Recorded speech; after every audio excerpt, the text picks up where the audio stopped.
Catholics go to something called transubstantiation. I want to represent them accurately. But they believe, yes, something transforms in that process, right? Many Protestants, though not all, the historical Protestant position is actually what I hold to, which is real presence. Many Protestants believe it's in remembrance, right?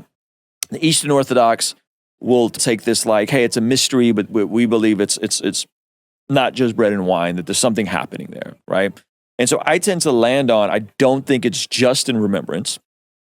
I think something real is happening in communion.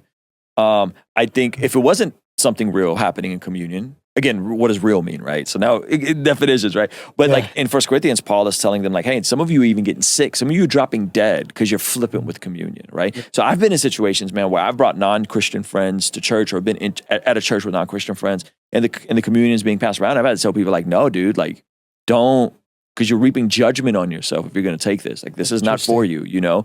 And I think every pastor, when they're doing communion, should be like, hey, if you're not a follower of Jesus, like, don't play with this. This is serious stuff. So I think even in that sense, right, if we're having to say, this is serious, this is for Christians only, don't play with this, there's an exclusivity there. Why? Well, because it's not just in remembrance. It's not just bread and wine. There's something else happening.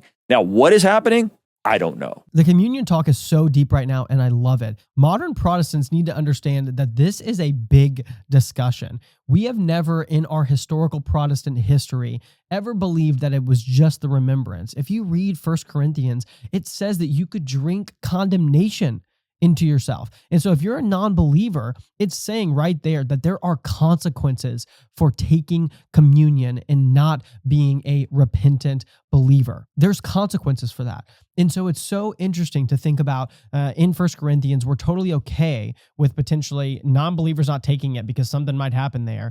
But there's nothing special that happens for believers. Modern non-denominational Protestants are the only ones really throughout all of church history that have held this view. And it just takes away. It's not even something that we should fight over. It's beautiful. It's amazing. And when God gives us something that we get to interact with in our liturgy, that we get to partake in as believers in Christ, we should want to do that. We should want to have deeper, richer liturgy. I believe that there's a real presence in communion. There's something special that happens. And I love, now that I've actually wrestled with this, and I truly do believe this, communion has become a lot more beautiful to me, not just crackers and juice. It is something truly special. And I think modern Protestants should really take into consideration what this could mean.